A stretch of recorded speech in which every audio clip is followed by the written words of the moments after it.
We're Alex and Stu, old friends living in different countries, talking about our lives as creative professionals, the things we're into, what we're learning, and telling tales of the fun we're having along the way.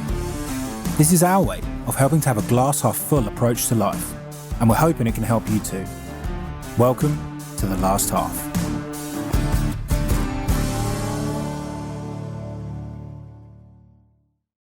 Hey Stu, episode 2. How's it going? Not too bad, yeah. Not too bad. How have you been? I was fine until we spent the last 2 hours setting this podcast up. Woo! It's been a technical. I think we're getting there. It's just technology. I think it's quite impressive what we've managed to do and how we're managing to do this. It's just scratching our heads. But we're here now. We've got fingers crossed that it all goes smoothly. And yeah, guys, don't start a podcast, basically. Come on, glass half full. Glass half full. Yeah. Okay. Last half. Maybe we could start this with a cheers, Stu. Cheers to you. Cheers to technology always working and improving our lives. Amen. Is that a segue I hear? Correct. Yeah, technology. So I wanted to start today's podcast with a work theme topic and talk about the M1 chip and how that's changed my life, certainly since getting a new M1 capable a silicon chip computer. I got the MacBook Pro, the 14-inch, 10 cores, 16, I don't even know, just a much better computer than what I had for the last 5-6 years.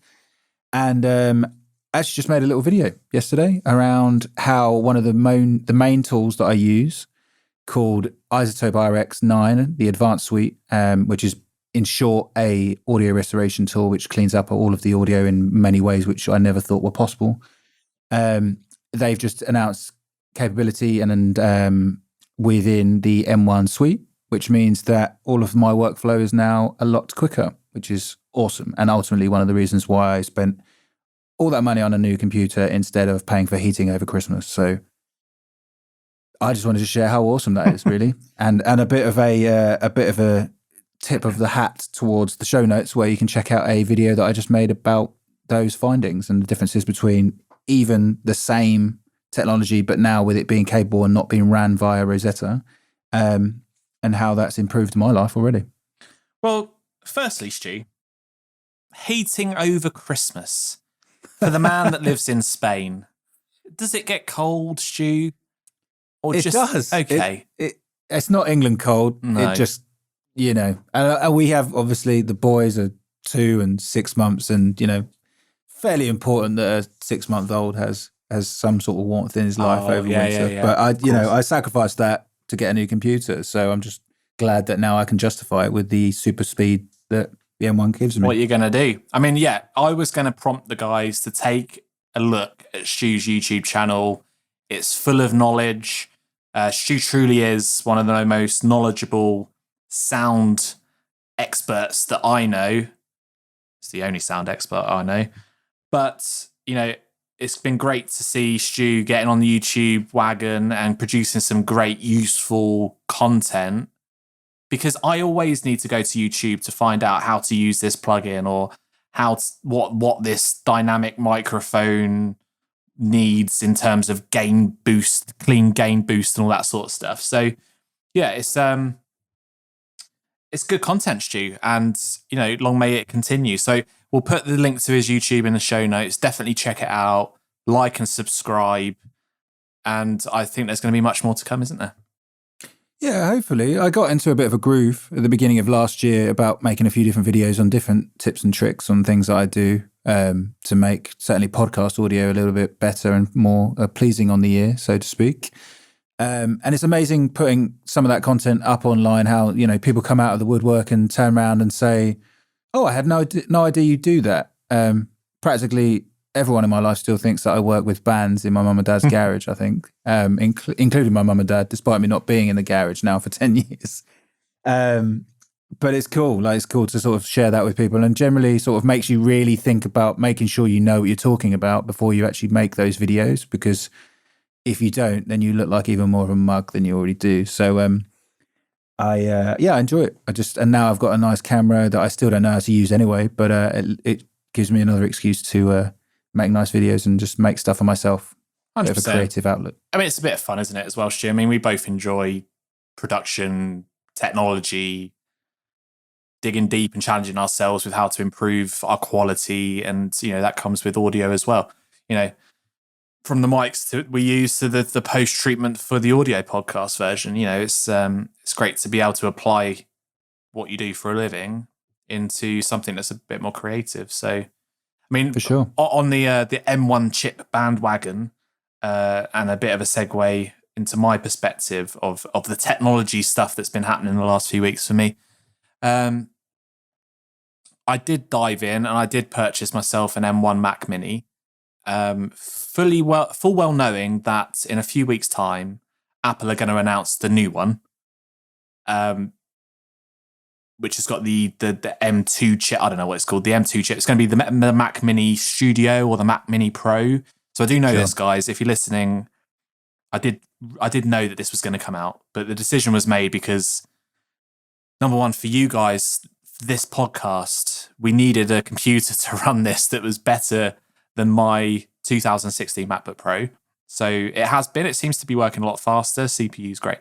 Went for the base level, the 8 gig of RAM, 250 gigabyte hard drive. I just didn't quite want to commit the additional £400 for the 16 gig of RAM. Seems to be going okay. I've actually edited some 4K and 6K footage in Premiere. Seems to be working really well. Seems to be doing what we wanted it to do with regards to this podcast and streaming. And it looks nice on my desk, which is good. Not having to have a laptop on the desk. I'll be I think interested. the thing is, your point around like the value of it as well, right? I knew that, okay, well, could I do the same stuff that I do on an M1 Mini as well? Or do I need this now? Shall I wait for the price to go down? At some point, you offset, like, how important is it to get on with this work? How much is this going to save me time in the long run? If you turn around and say, well, I want to do this podcast like every week for the next 4 to 6 weeks before this thing comes out, the hours that you're going to save rendering and editing and messing around on the old computer, that the value of that time is possibly worth the investment that you've already made anyway. Like, it's, yeah, fine. Like, there are limits and people can't, can only afford what you can afford. But at some point, certainly in our position, like, it's our job, like, it's what we do. And it's, the old adage of time is money and valuing your time. And, we're too old and practically dead now. So we've only got a couple of weeks left in our lives anyway. So we might as well value it, So I think there just comes a time you just got to go for it. And personally, I'm really glad I did. And yeah, fine. People will argue, people far taker than you and I will argue that you can get better value for money. But for me, it works. It's a system I'm used to. I just want to click something and it just work. I don't have to mess around and I can understand what's going on, man. That's all I need, Oh yeah, 100%. Yeah, you just want to be able to plug and play, not have to worry about it. But it's working really well, and I'm really interested to see how much the new Mac Minis that come out, what the difference in their price will be, what the difference in their specs will be, and if it is really. I mean, I'm imagining it's going to come out, and it's not going to be the £600 that I spent on this Mac Mini. It's going to be the £1,200, £1,500, £1,800, which is what I'm really hoping for, because then that helps justify me just having purchased this one. But it's not. But that difference in that power, you wouldn't use it for what you're doing unless you're, high visual renders of ridiculous levels, proportions like that. You personally aren't going to do that. So it's pointless. Yeah. Yeah. So, I think it's a good purchase. I think it's great to have it. Again, it's been great to sort of peruse YouTube and watch all the reviews and see the comparison test in speed and everything like that. And it only came out in 2020, so it's been well reviewed. It's been broadly reviewed, and everything seemed really positive about it. And for me, I don't know why I didn't think of it sooner. Like, it's been struggling with my MacBook Pro, in terms of its CPU and running speed and stuff. And this has been a breeze. So I think it is a good investment. I think you're right. And as a final point from me, I think the choice of if you still got your MacBook. I traded mine in, but if you still got that other one for flexibility where you can do stuff on the move when you need to, if you need to, why do you need another laptop? Like if you can have much better pricing and tech spec on a mini than your laptop, then why pay the extra for another laptop when you've already got one? Yeah. You know? Yeah. So great choice and exciting and good for you. Good for us. Thanks, mate. Appreciate it.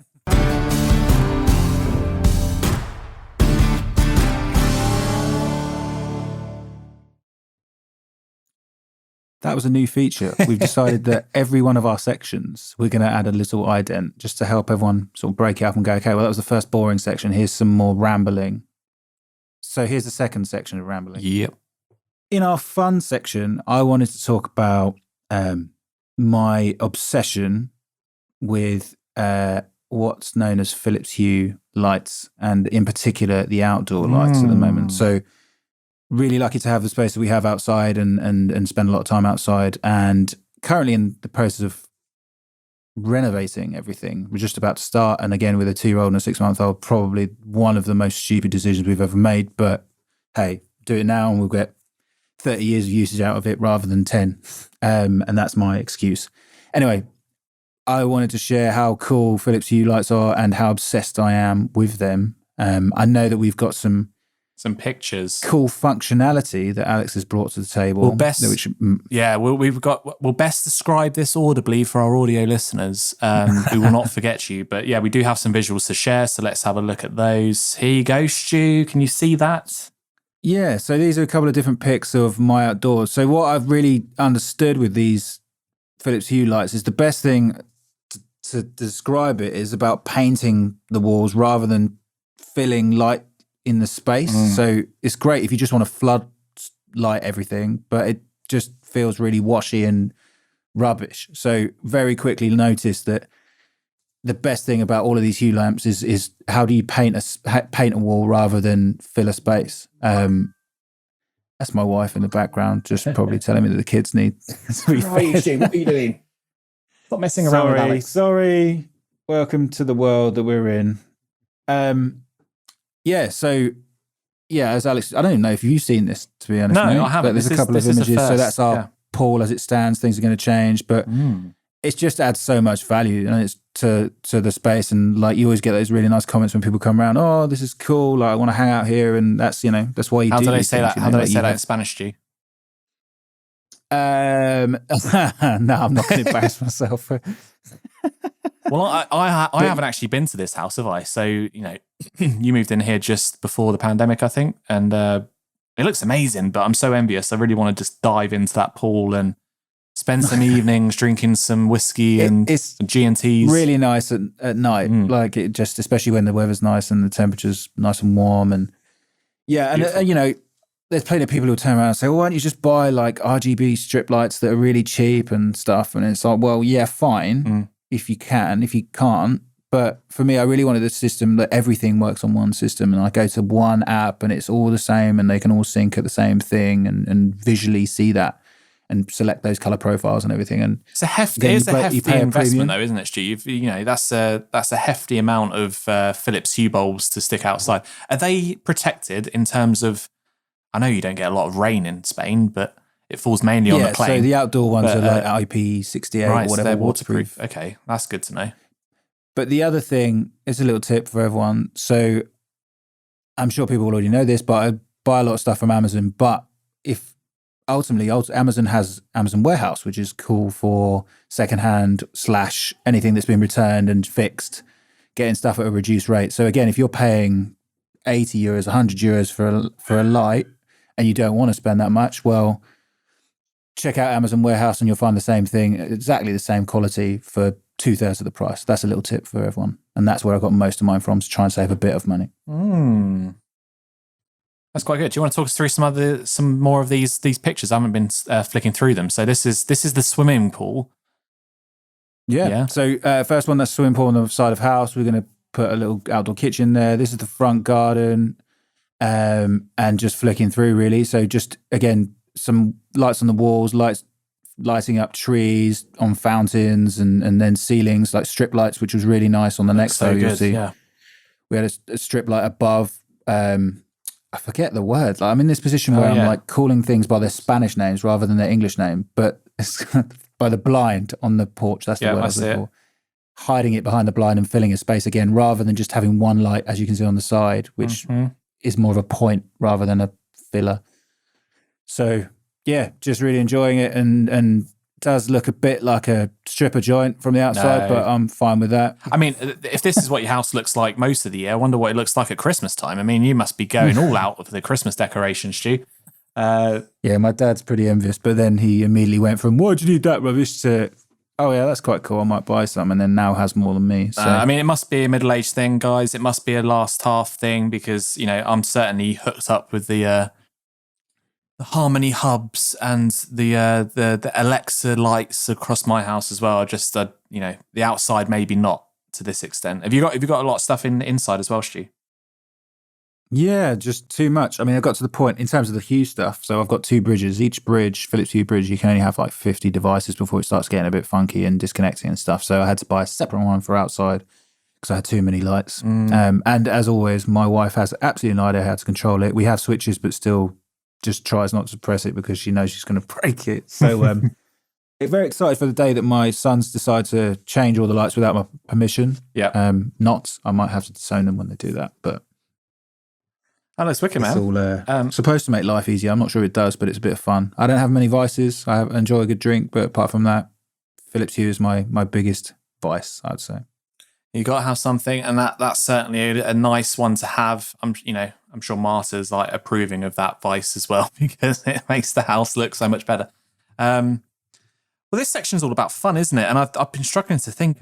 I've been having much fun, have I, the last few weeks? But there's certainly some stuff to look forward to, and I think I can definitely talk about that. Something that's I'm really excited to have some fun with is I'm going to get a new car, and this has been a long journey. I mean, for me, I've had my existing car for the last eight, nearly 9 years. That's quite a long time.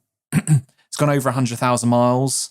It has started to smell like bacon, which is a thing. We actually did some research, and bacon is the smell of oil burning on the engine, whether that's engine oil or transmission oil or whatever. So I'm kind of glad that back in October, we went ahead and signed a contract for a new vehicle, which, has taken a while to get its way over to Milton Keynes. But I've gone for a Hyundai Tucson.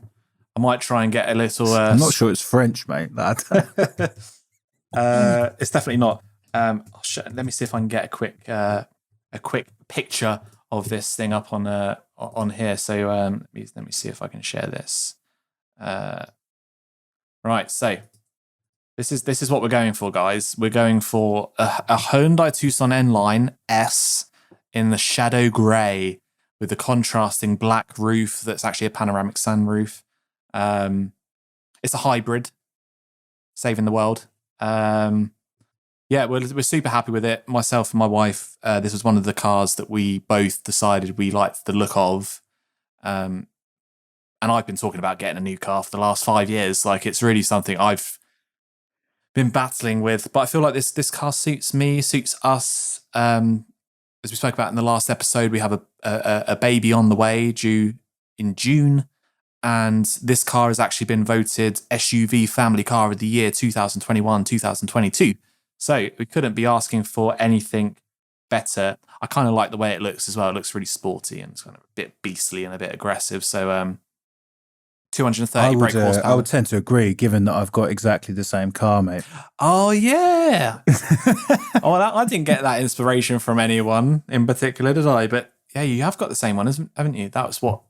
It's a joy. Have you got it? Has it come? No, so it comes next week. So definitely on the next episode, I'll be talking about how I'm enjoying that car. But yeah, it comes next. They said the 14th. Is that why you said you're not available next week? Because you're just going to be driving all of your car around I wish. every evening? Yeah, I wish. Not quite, but I went in. It was mid-October when we placed the order, so it's been a while. And not to talk about Hyundai in a negative way, but I've had to chase for my updates as to where this thing's been And the last time I rang was a couple of weeks ago, and they said it was on the ship.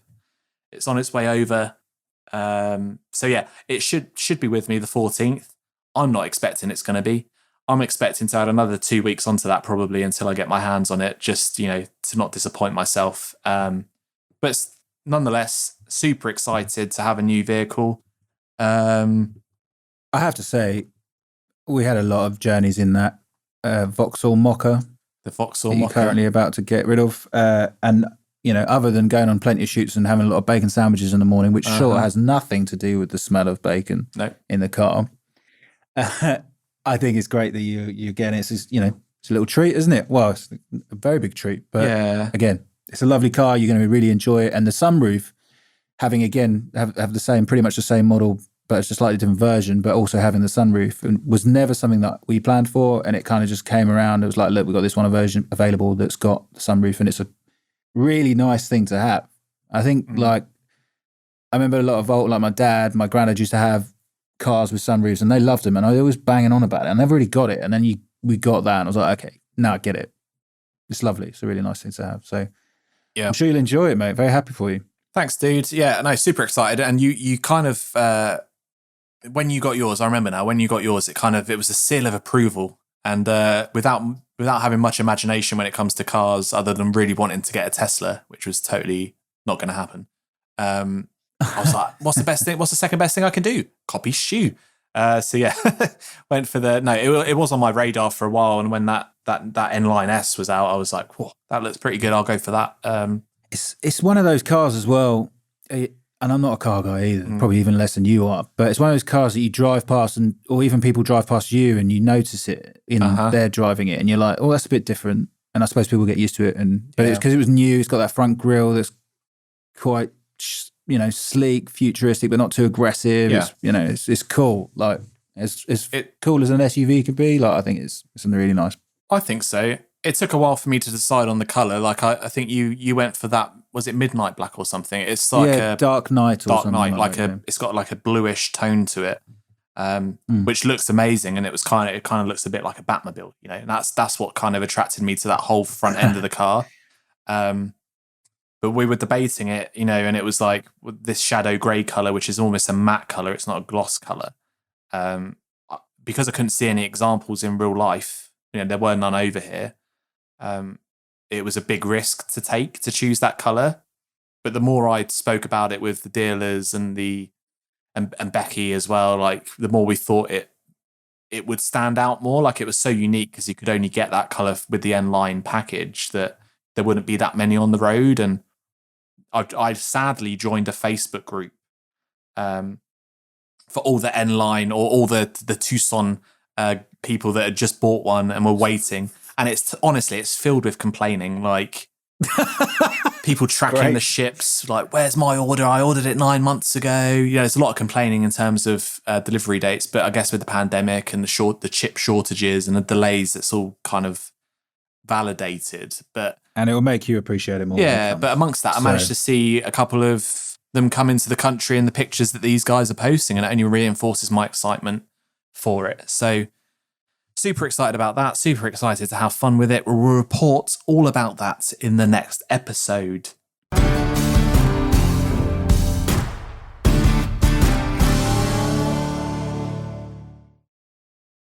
So we just did that thing again with the ident. I bet it sounds great. I can't hear it, but for you guys, it should sound great. I can hear it, yeah. So the Tucson looks a lot like a Batmobile. I have a feeling, and I'm supposed to go first here, but I kind of came up with this transition in my head just now. The Batmobile looks like a Tucson. You just saw a film. Mm-hmm. You're going to share with our listeners what film you just saw.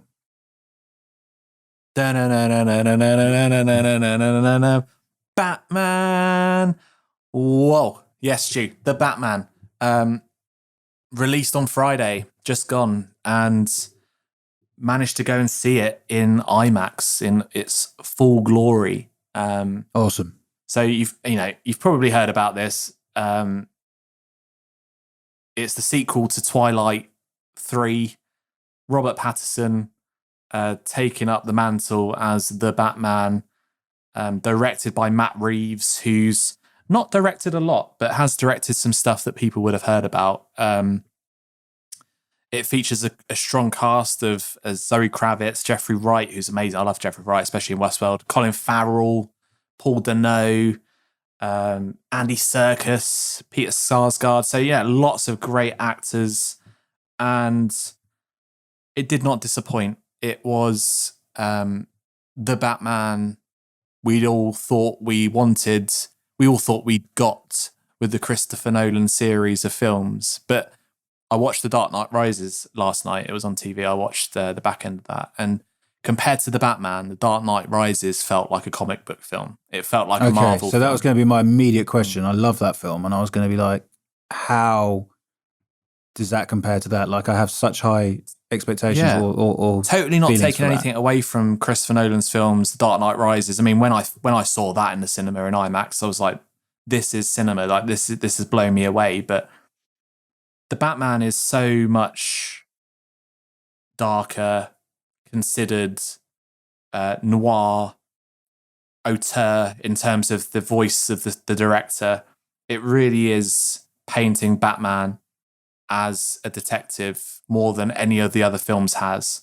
It's serious, it's grungy, it's gothic, it's perfect. It really is great. There's been a lot of comments about how long it is. It's over 3 hours long. Oh, wow. Okay. So, going into it, hearing that it's 3 hours long for anyone's going to feel like it's a drain of time. Like, why does it have to be that long? But honestly, once it ended, I turned to Becky and I said, it just didn't feel long. Like, it didn't feel like we'd been in there for 3 hours. I also remember turning to Becky several times during the film and saying, every moment of this has got me hooked. Like, I'm in it, like I'm gripped. Like, I felt tension the whole way through the film. And for a comic book movie, that's so unordinary. Like, it's so rare to feel that way, but it really did hook me. I think Matt Reeves did an amazing job, considering he wrote it as well. He wrote the screenplay for the film. Something I said to someone else was just the amount to write that, the sheer task at hand to craft the story that exists within the Batman, and the riddling and the figuring out the detective work. All of that is so complicated and comes together so well that is some genius writing, let alone directing. And so that just totally added to the unique feeling of it. I thought Robert Pattinson was brilliant. I think there was a lot of concern around how he would come across as Batman, but as a young Batman who's only been Batman for 2 years at that point, he really brought the angst to the idea that he was still so affected by the loss of his parents, was still finding himself and his purpose, that he didn't care about himself or what happened to him. He only cared about how he could make an impact to the city of Gotham. Supporting actors were perfect. Zoe Kravitz as Catwoman was so well cast. I'd read recently that she was turned down for a role in The Dark Knight Rises, I believe, as Catwoman's roommate in that film for being too urban. But she's so perfect as Catwoman. It was great. I super enjoyed it. I thought it was great to see it in IMAX. I would definitely recommend watching it in IMAX if you get the opportunity. That was my next question. Definitely try and see it at the cinema. But yes, yeah. Sorry, how much is it? How much is an IMAX ticket these days? I wouldn't even know. I think so. We have some vouchers, but we paid a £5 subsidy on top. So £5 more than an ordinary ticket, I think. So maybe, I know that some places you can now go, like the View, I think you can get a ticket for £6. So it would have been like an extra £5 on top of that. So I don't know, maybe at the most 15, 18 quid to go see it. But we paid £5 because we had a voucher.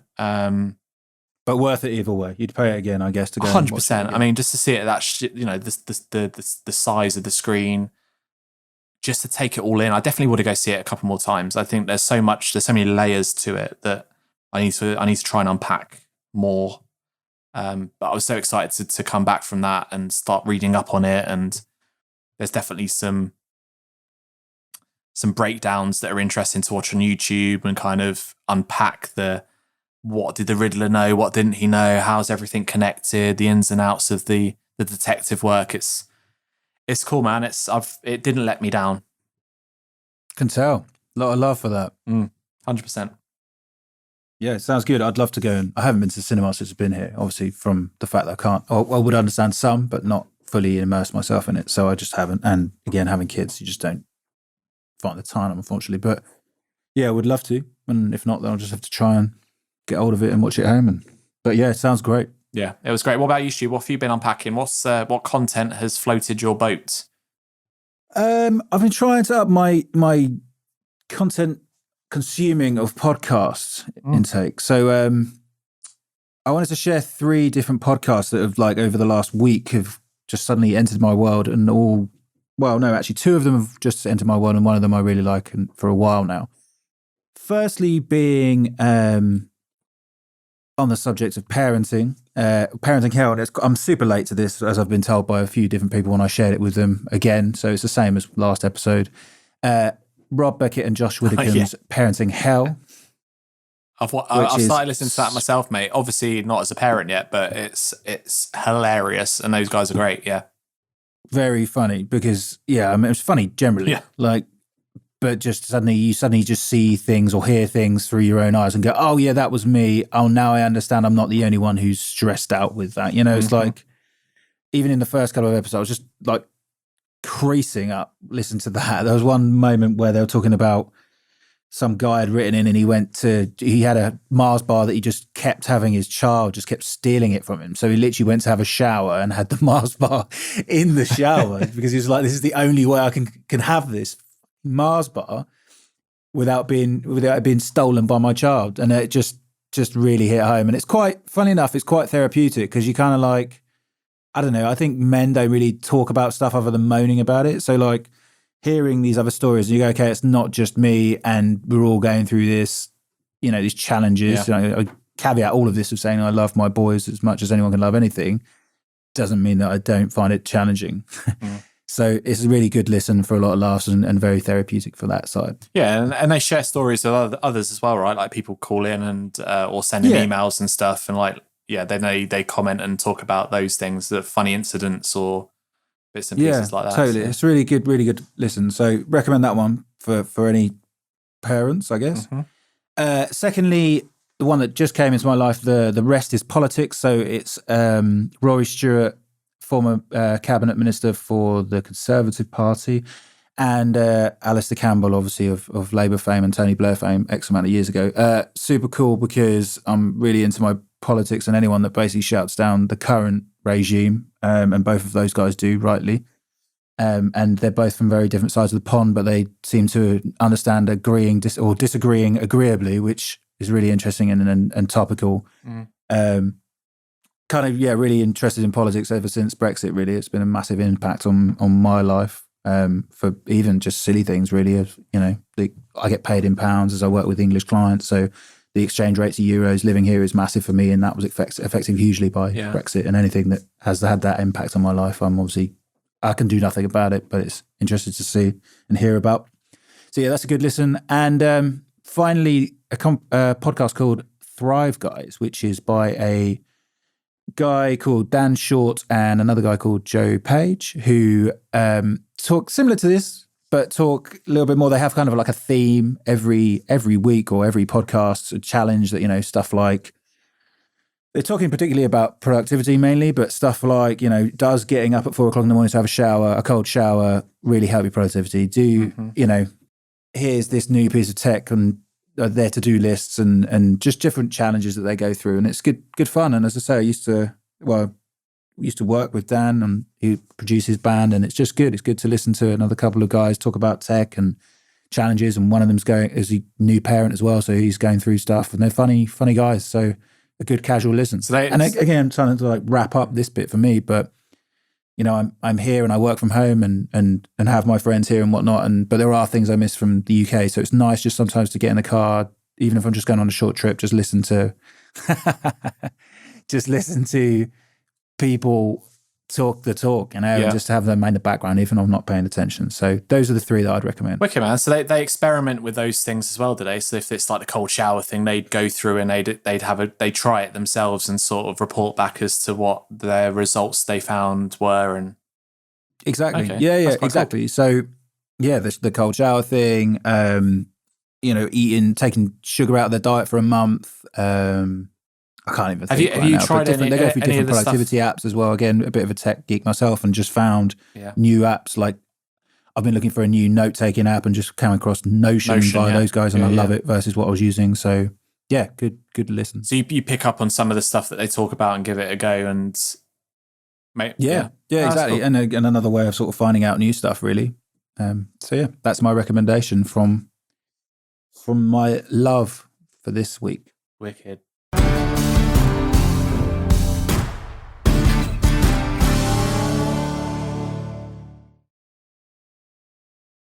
Final section, final ident.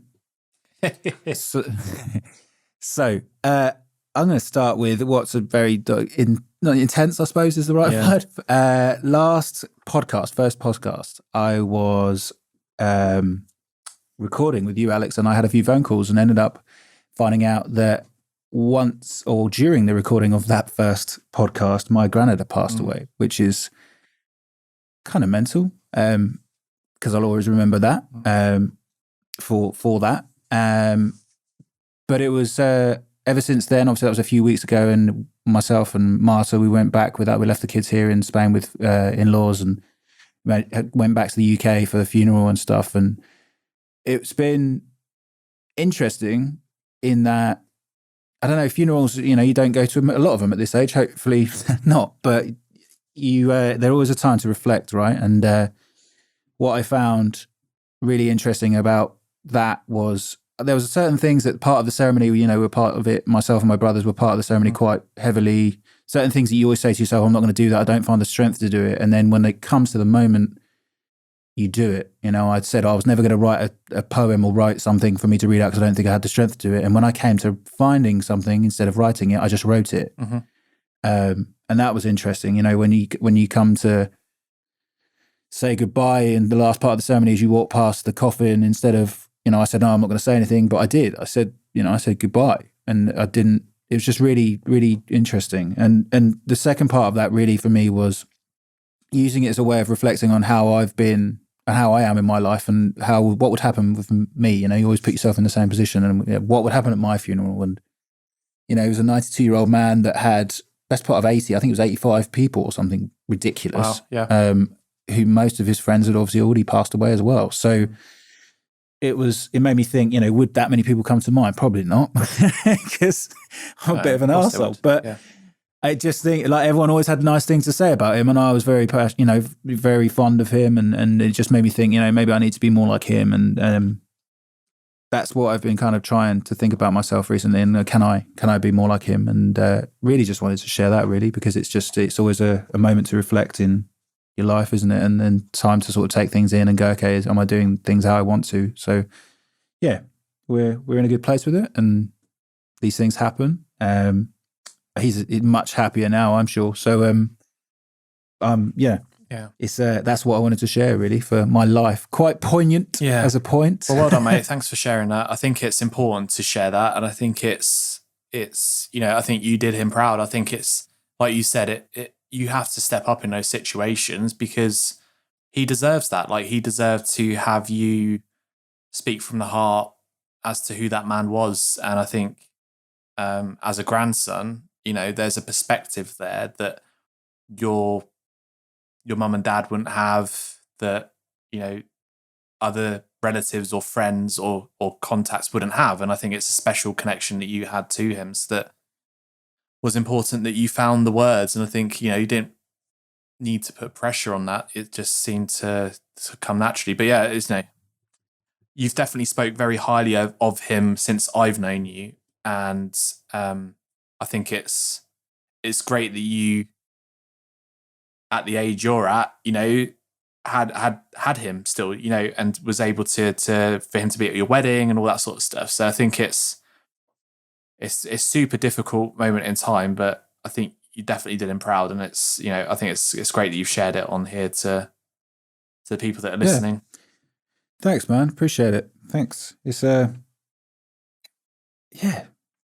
fine with it. Did you find that did you feel disconnected being in Spain as to the UK, or did it not make a difference at all? No, really good question. So we obviously, whenever you speak to someone on the phone about it, especially like immediate family, it suddenly becomes very real, and you get off, and then the next time you speak to someone is a few days later or whatever, and then suddenly it hits you again. But that's just the fact of the matter. Here's an interesting fact, though. In Spain, funerals happen within 48 hours of the death. Okay, wow. Almost definitely. Yep. So to have like 3 weeks, nearly 3 weeks, I think it was, between the day and then the funeral itself was kind of really alien for telling everyone here, sorry. So, you kind of go, well, that's mad. Like, if I died, no one's coming here because I can't get a flight in 24 hours. Yeah, like if I died now, my funeral would be Wednesday. No, what is it today? Tuesday. So my funeral would be Thursday latest. Yeah. So it's a really weird thing. So you almost like, is that enough time to grieve? No, but is 3 weeks too much? Possibly. What's the reason for that? Is that a religious thing, or is that a functional thing in terms of why so quickly?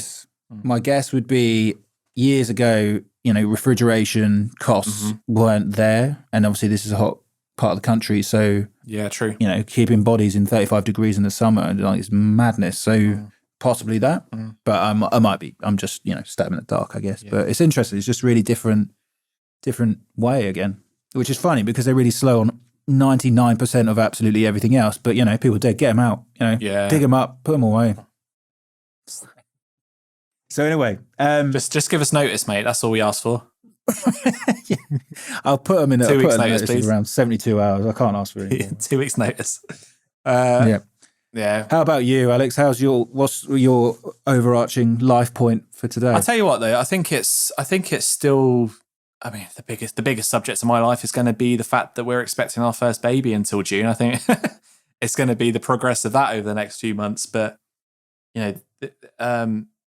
it's all getting a lot realer, super excited.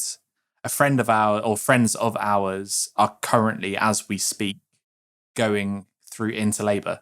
They're delivering their second baby, and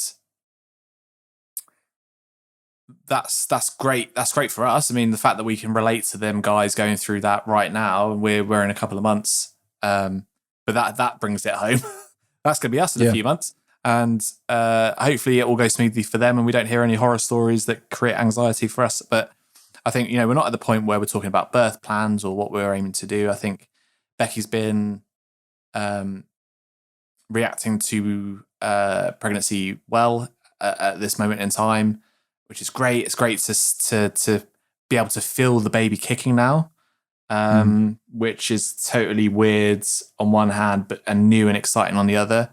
But to be able to feel the bump and feel so weird when you put your hand on that bump and feel a kick. I mean, it's like, what's this? But to be able to speak to her and like, it's just, like there's a person inside that we're going to meet soon. And I'm not anxious about it whatsoever.